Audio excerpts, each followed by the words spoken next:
practical, enterprising world into the midst of this often extremely highfalutin but extremely interesting and well referenced and highly academic discussion, just to kind of give us a counterbalance of another kind.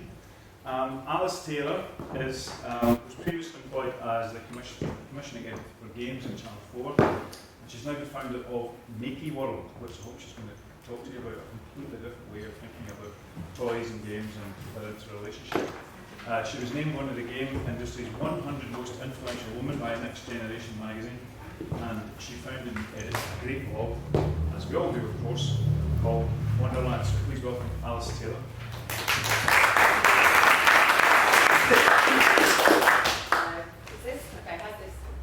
Can you hear me? Can you hear me at the back? No, it's just projection. It's just projection. Is this just for show? Yeah, it's just I'm logging you as an asset. I'll share. Okay, so yeah, I was actually commissioning editor for education, but I did spend most of my money on games. And the reason for that is, as commissioning editor for education, the remit was to reach teenagers, 14 to 19, and then in fact the remit dropped as far as 10, with educational material brilliantly during term time. So originally there was a morning schedule of telly that would go out from 9 to 12 during term time and be watched by a couple of teenagers at home, who were ill, students, and old people. So the strategy changed to take that budget of what was £6 million a year and spend it on the media that was best placed to reach teenagers in their natural habitats. So in practice, we spent about half of it on web-based games, and the other half would go on web-based telly and some mobile apps and that kind of thing. So I did that for 3.5 years. Previous to that, I was at the BBC, and previous to that, I had my own place again. My background is in software. I'm not a techie person, I just kept ending up working for broadcasters for some reason. And now I've just gone to start up, we started in March, it's called Makieworld Limited. And we're making toys and games that talk to each other. The reason for this slight change of direction was in the process of my work. Toys in particular started to smash up against digital stuff. So, and it really came together at a conference called Engage Expo, which was co-located with the New York Toy Fair, biggest toy fair in the world. And I was at the Engage Expo, which is the one where you do virtual worlds and virtual goods, little thing in the basement. And there was a back row of people from the toy industry who put their hands up after a talk about some other virtual world and said, "Don't you just want children to go out and play with a hoop and a stick?" And there was this very sort of disjointed thinking, like play can only happen around an object, and that object should be provided by the traditional toy industry, which in fact you go then to the hundreds of thousands of square feet and I don't know how many exhibitors, and 95% of the Western toy market is made in China, made in plastic, shipped around the world in a very analog way, and is usually quite a dumb object. So I went around the floor and I couldn't count any instances of Facebook or Twitter or really much. This was all sort of segregated away in this digital domain, which, as it turns out, is where a lot of the smash hits were growing from. Club Penguin, Moshi Monsters, these kind of things.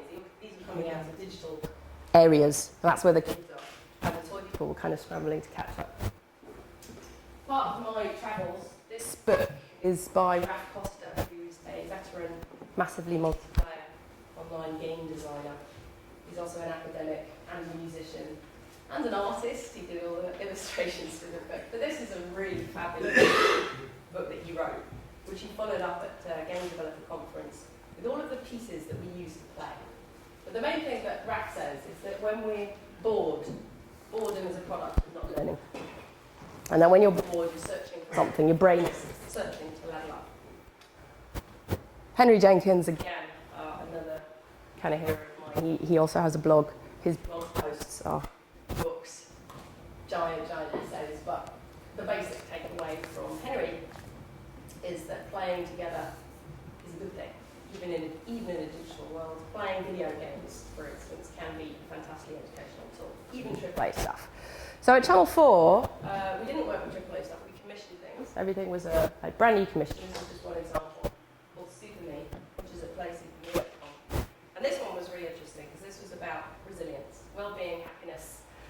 It came up because somebody had put a stat in front of us from memory now. They said, did you know 47% of teenagers are depressed and only 10% know how to do something about it, or something like that. It turned out the stat was kind of wrong, but it kicked off the idea that maybe a game could help teens understand happiness, their own well-being, specifically resilience.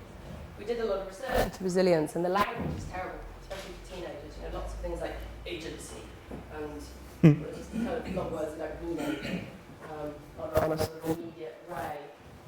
We had this interesting thing about celebrities. So we had some data from a lot of teenagers who said, do you need a celebrity to kind of listen? And exactly 50% said, yeah. If it's a celebrity, I'm going to listen. And exactly 50% said, if there's a celebrity, I'm not going to listen. So we had half celebrities and non-celebrities in all the video bits. Translated, the agency, I can't even remember them. Anybody know? Right, agency. Meaning mastery, autonomy. Yeah. So we translated them into traditional RPG language of wisdom, ability, influence, that kind of thing, and turned the site into a game where you could go around and collect all of the bits of information, which were videos, games, little facts, this, that, and the other. Some of the games were, looking at them, you wouldn't know it was about resilience, but it helped bring teens in. So Lincoln, we put out, this is about making connections, but it's basically kind of Tetris with beads. We would put this out on the games, places where the teens were, with the link to bring them back in gently and then introduce them to the heavier stuff. Education by stealth. And this played millions of times, so that strategy works. Then when we got to the site, we would do some research afterwards, not academic, but a good panel of teens that used the product and say, what happened? How did you feel? Did you learn anything, etc. This is the tag cloud that they came up with. And that for us was just like, okay, this works. And they learned stuff, something new, and would return. So this is basically the background. Games as educational tools are fantastically powerful. So generally speaking, with all of the products we did, the games would be the ones that got the attention. And if designed properly, could teach some amazing things too. So they were a fantastically powerful tool. In a non-free world, sometimes the message can be, I don't know what the word is I'm looking for, but this is an example of an educational game, actually an activism game called Phone Story, made by Mol Industria, who are pretty well known in the activism game circle. And this game is a commentary on production in China, and it was banned on the App Store, but available in the Android store because Android is open source. So the world of kind of having a hard message through play is often controlled as well, which is another thing to look out for. So this is where it started to come together for me personally. I was given 2 books, one by my husband. He read the one on the right and said, you have to read this because he's married to me. And one on the left was from a friend who said, I think you're going to like this book. It's a bit of a polemic by a journalist, and that's where I got the stat about the Western toy market. But it is a potted history of 30 years of toy making and how they used to be artisanal, creative-led, kind of entrepreneur-led industries, and now they're these great big logistics machines that are fantastically bad for the environment and pretty much bad for children as well in many cases. Corey wrote a book called Makers, which looks forward a year or a decade or two, depending on your approach, and it's in a world where this whole sort of kind of system is falling apart and people are getting very hands-on with making stuff very rapidly again, but using scavenging and the internet to pull stuff together into new forms. I have a 3.5-year-old daughter. As part of my work, I was bringing home dolls. So Makieworld, the first product we were going to make is a doll that you can customise yourself, so that it doesn't look like Barbie, but in fact it looks like any person you want it to look like. Because this is the experience of going to the girls' store in your traditional toy store. So you really can't buy anything that isn't pink. You really can't buy anything that isn't 6'2" and anorexically thin. You go in and you go right, and there's Barbie and Bratz and the rest of it on the right, and then there's some crafty stuff in the middle and all the baby toys over there. And at the back, beauty parlour where you can have your nails and your hair done. And digitally as well, for if you want to look at toys for girls beyond kind of crafts and maybe some generic stuff like Lego, maybe. I did notice at the toy fair there was pink Meccano now, which was a kind of the doll stuff is just the same. But there has been a recent change. There was one product that's come out recently called Monster High, which is kind of gothy and weird and interesting, but it's also a way for them to really get away with the anorexic body image, because all of these characters, most of these characters are dead. Kind of think about that for a second. So anyway, so the other interesting thing about dolls, so I was mucking around with dolls, and my kid would kind of pick them up, and she'd immediately start, role playing with them. But one of the first things she said was, "Mummy dolls are one of the big ones, and Posy doll's a little one, and where's Daddy doll?" So I went off to Hamleys to try to find a boy doll, and they said, I went to the girls' floor, and they said, "Well, there's Ken, obviously, but we don't stock Ken. Try the boys' floor." And I went to the boys' floor, and I said, "Have you got an Action Man?" And they said, "Oh, no, Action Man's been discontinued. We've got HM Forces now." So Action Man used to, kayak and swim, gone, and now he's a commando with a gun. It was really depressing. And they all had weird moustaches and kind of terrible. I went back and they said, "But hang on, there's a Justin Bieber doll." This one does come with a boy, but of course all the girls cry for his attention. Meanwhile, over in Interesting Land, this is a shop from Etsy.com, ETSY. Etsy is a giant, extremely popular website in the States. The British version is called Folksy, they're not related by business anyway. And this is all about Factory of One. So this is a place where people who make things set up a little shop and sell individually. So kind of eBay for handcrafted objects. And if you go to Etsy and look for doll clothes, there are some really fabulous doll clothes. You go back to the shop for doll clothes and they're nasty little pieces of something made, by tiny child somewhere. The creativity that comes out of the stuff that people make is huge. So you tend to find, I'm curious now about the creativity within toys, whether when stuff comes pre-packaged, like all the girl dolls are all like, make a friend of what? That's like totally it, right? There's just nothing other than best friend concept. So they sort of play with this best friend idea, but what if you want to play with something completely different? And the creativity is manifest in things like doll collecting and Etsy and that creativity, but it's not repeated back in the toys. And I find that really kind of bizarre and fascinating at the same time. The other thing that's really interesting is the technology is now here to help make this happen. So 20, 30 years ago, people would make toys by hand, by machine, and you grow very slowly. The Monster High series, so the way that works now is just kind of how you get a toy product done. It was conceived and finished in 2007. It takes 3.5 years for Monster Corp to organise the thing that's going to be the juggernaut that is the next big toy. And that means finding your factories in China, getting all of that sorted out, getting the amount of product right and getting it back to the States and everywhere else. Having it in the warehouses, because Toys R Us don't like it if the toy is not already on the continent it's supposed to be at. Put into the toy stores, heavily marketed, because obviously you can't afford to fail at that point, sold and on it goes, right? So it cost them 10 million to make this product and 4 years to get it to market. I'm working with 3D printing, which is this concept of using, it's a printer, and it can either use powder, which with a laser that dances through it and melts the powder in a shape, and then you dust all the powder away into our object is there, or it uses extruded plastic, which is like melted ABS out of a nozzle, so it's like icing. This is one of my girls in World of Warcraft say cheese, there's always somebody who says penis. That's me at front in the swimming pool. And one of the first things that came out with 3D printing is a place called Fingerprints in the States. You would take your game character, send it to Fingerprints, and they would print out your character as a little statuette, stick it under a bell jar, and send it to you for $150. This is going well for them. This is what I was trying to set up earlier, just so you can see 3D printing in case you haven't seen it yet. I've got no sound, but this will show you the laser version that I was telling you about, not the extruded plastic version. It looks like a printer. It just goes, melts the thing. Got some lovely browsing classical music to it. Stick 3D printing into YouTube. Just have a look. It's pretty awesome. Out comes the thing. Oh, it's a house. Hurry up. Thank you. Not it. Now this is not as cheap as mass molded plastic made in China.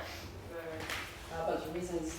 It's more labour intensive, it's not as fast, but it means that every object can be customised, and it also means that it can be locally made wherever that machine is. That machine in this video is an American made machine in America. We're using, for our stuff at the moment, it's a German made machine in Britain. It's completely different.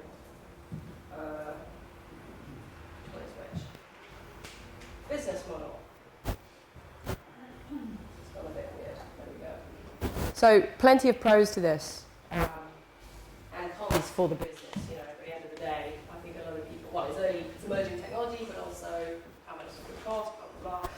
It's just at that point, as like Corey wrote about in Makers, where it is now just about affordable. So we're aiming next year to match the price of a doll called American Girl. One of the more expensive dolls next year with this technology, and then the year after we should be able to start hitting the kind of Barbie prices. This is what we're building, in case you're interested. So the ability to create a model that outputs a 3D poly model for a game, but also a 3D printable model. So the idea is that kids will be able to do what they do anyway, spend hours online crafting avatars of themselves and chatting and hanging out and playing games, but that also what they'll be able to do is make a physical product of that. They can buy it. But what we're going to be offering is not only for the ones that want to get involved in this kind of stuff, the base models will be Creative Commons to encourage remix and hacking. The doll itself will be designed to fit electronics and Arduino stuff so that eventually the doll can do cool things with the internet, like tweet. And ultimately, with 3D printing, so what happens is somebody would buy the product and then you make it, so you have no wastage in that sense. And we'll be able to offer the spectrum. So if somebody wants a bag of parts and they put it together themselves and draw on the face, they can do that. And if somebody wants a fully made thing that looks like the blind thing with the horns, then we will offer that as a service. But the idea is that it is as creative as you want to be, and as clean, and as happy making. But that's how it works. The technology, you learn how to pack the model into the print space so that it prints all, maybe 100, 150 at the same time. That's one of our prototypes. One of the leg fell off. Obviously, the face body customization will come. This is a really interesting one that I'm looking at for all sorts of reasons, mainly clothing reasons. It's one initially, but it will come. The parts will all be interchangeable, so you can have legs, or if you don't have legs, you can have whatever you like. Hooves. Wings. Ditto with the face. It'll be created within rails. So we're not going to do Second Life because you do end up with penises flying everywhere. So it will be, there will be some choices. But there's a site called Thingiverse set up by the guys who make Makieworld, which is a very cheap, relatively speaking, desktop 3D printer. And on Thingiverse is an open environment where people are encouraged to upload the models they make. So we're putting it there and then letting other people run with it, but that's kind of safely out of the hands of kids. As compartments. So yeah, I just said that. Design to collect online, CC license for remixing and play. I just really find this really important. I'm seeing this a lot, so I don't have data on this, but I'm seeing this a lot. And I'd be interested to see if anyone else has noticed this. But I've worked in digital for 15, 16 years, something like that, 16 years. And everything that I did, I was just saying to Pat, everything that I did for the first 10 is gone. Maybe it's in Wayback Machine or something like that, but the internet kind of rejuvenates every 3 years and old stuff just disappears. And I've noticed that a lot of people who work with digital, and same goes for TV folks actually, film people. As soon as it's on a shelf in an archive, there's a kind of, it's gone. And what have I got to show for all of this hard work I've been doing? And I think that having this kind of hands-on ability to show what you've done, but that is also not just not just an object, that it does things, that it has some kind of history. I find this stuff really interesting. And the addition of the internet to toys opens up a whole world. Whoops, of fascination. That's me.